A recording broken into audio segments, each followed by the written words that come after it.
আসসালামু আলাইকুম, স্বাগতম ওয়েদার মেসেজে। আজ ৮ জুন রোজ বুধবার বঙ্গোপসাগরে তৈরি নিম্নচাপের প্রভাবে দেশের ৮ বিভাগে বেড়েছে মেঘবৃষ্টির প্রবণতা। এই বৃষ্টি একটানা কতদিন চলমান থাকতে পারে, কোন কোন জায়গায় ভারী থেকে অতি ভারী বর্ষণের সম্ভাবনা আছে, নদীবন্দর ও পাহাড়ি অঞ্চলের জন্য কী সতর্কতা জারি করা হয়েছে, বিস্তারিত দেখে নেব। ভিডিওটি জুড়ে সঙ্গে থাকুন। আপনি আমাদের ভিডিওটি কোন জেলা থেকে দেখছেন, আপনার জেলার নামটি কমেন্টে জানান। চলুন শুরু করা যাক আজকের গুরুত্বপূর্ণ আবহাওয়ার খবর। প্রিয় দর্শক, ভিডিওর শুরুতে আমরা প্রতিদিনের ন্যায় সরাসরি চলে এসেছি কৃত্রিম উপগ্রহ চিত্র ও রাডার অ্যানিমেশনে। এই মুহূর্তে সরাসরি দেখা যাচ্ছে বঙ্গোপসাগর থেকে শুরু করে চট্টগ্রাম, বরিশাল, খুলনা, ঢাকা, সিলেট, ময়মনসিংহ, রাজশাহী, রংপুর প্রত্যেকটি বিভাগের প্রত্যেকটি জেলাগুলোর আকাশে ঘন কালো মেঘ এবং সাদা মেঘের স্তর জমে রয়েছে। ইতিমধ্যেই রাডার অ্যানিমেশন থেকে দেখা যাচ্ছে বৃষ্টি চলমান রয়েছে রংপুর, রাজশাহী, ময়মনসিংহ, সিলেট, ঢাকা, চট্টগ্রাম, বরিশাল বিভাগের বিভিন্ন অঞ্চলগুলোতে।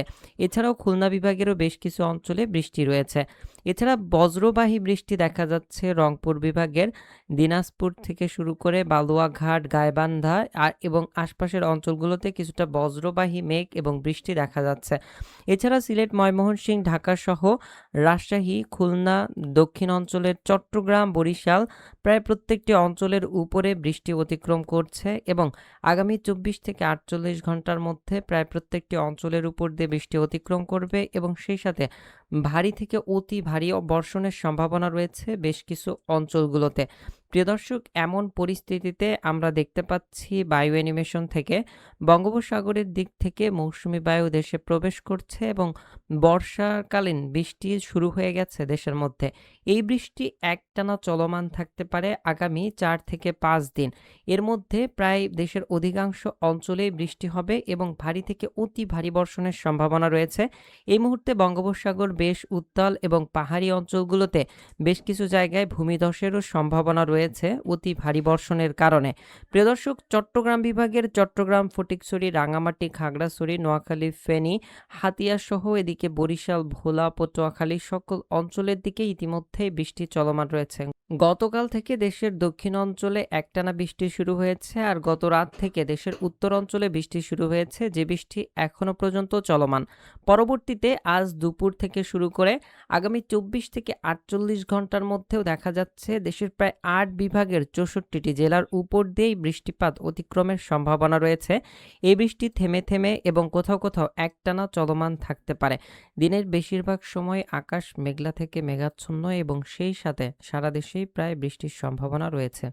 এমন পরিস্থিতিতে বৃষ্টিবাহী মোড থেকে দেখা যাচ্ছে দেশের দক্ষিণ অঞ্চল সহ দেশের উত্তর অঞ্চলের সিলেট, ময়মনসিংহ, রংপুর ও রাজশাহী বিভাগের মধ্যে বেশি বৃষ্টির সম্ভাবনা রয়েছে। চট্টগ্রাম সহ বরিশাল বিভাগের উপকূলীয় অঞ্চলগুলোতে দেখা যাচ্ছে আগামী ২৪ থেকে ৪৮ ঘন্টার মধ্যে প্রায় ১০০ মিলিমিটার থেকে ১১০, কোথাও কোথাও ১৩০ থেকে ১৪০ মিলিমিটার পর্যন্ত বৃষ্টিপাতের সম্ভাবনা রয়েছে। এছাড়াও খুলনা বিভাগের দক্ষিণ অঞ্চলগুলোতে বৃষ্টিপাত হতে পারে প্রায় ৫০ মিলিমিটার পর্যন্ত। এছাড়া যশোর থেকে শুরু করে সাতক্ষীরা, ঝিনাইদহ, কুষ্টিয়া সহ চুয়াডাঙ্গা, মেহেরপুর এই সকল অঞ্চলে বৃষ্টির প্রবণতা কম থাকবে, তবে আকাশে মেঘ এবং সেই সাথে দফায় দফায় বৃষ্টি হতে পারে। এছাড়াও ঢাকা বিভাগের মধ্যেও দেখা যাচ্ছে দফায় দফায় বৃষ্টি রয়েছে, তবে একটানা বৃষ্টি দেশের দক্ষিণ অঞ্চলে ও দেশের উত্তর অঞ্চলে বিশেষ করে সিলেট, ময়মনসিংহ, রংপুর ও রাজশাহী বিভাগের মধ্যে রয়েছে। এই সকল অঞ্চলের দিকে প্রায় ৮০ থেকে ৯০ মিলিমিটার পর্যন্ত বৃষ্টি হতে পারে। এই বৃষ্টি আগামী ১৩ থেকে ১৪ তারিখ পর্যন্ত চলমান থাকতে পারে দেশের মধ্যে এবং পরবর্তীতে বৃষ্টির মেয়াদ আরও বাড়তে পারে। এছাড়া নতুন বৃষ্টিপাত শুরু হলে আপনাদেরকে আগামভাবে জানিয়ে দেওয়া হবে, তাই আপনারা সবসময় আমাদের সঙ্গে থাকবেন সবসময় সঠিক আবহাওয়ার তথ্য পেতে। এছাড়া এই মুহূর্তে যদি তাপমাত্রা মুড়ে যায় তাহলে দেখা যাচ্ছে তাপমাত্রা দেশে অনেকটাই কমে এসেছে, কারণ সারা দেশেই বৃষ্টি অব্যাহত রয়েছে। এই বৃষ্টির কারণে আগামী ১৩ থেকে ১৪ তারিখ পর্যন্ত দেশের তাপমাত্রা অনেকটাই স্বাভাবিক থাকবে এবং সেই সাথে গরম অনেকটাই কমে যাবে। প্রিয় দর্শক, এই ছিল আজকের গুরুত্বপূর্ণ আবহাওয়ার খবর। আসসালামু আলাইকুম, জাযাকাল্লাহু খায়রান।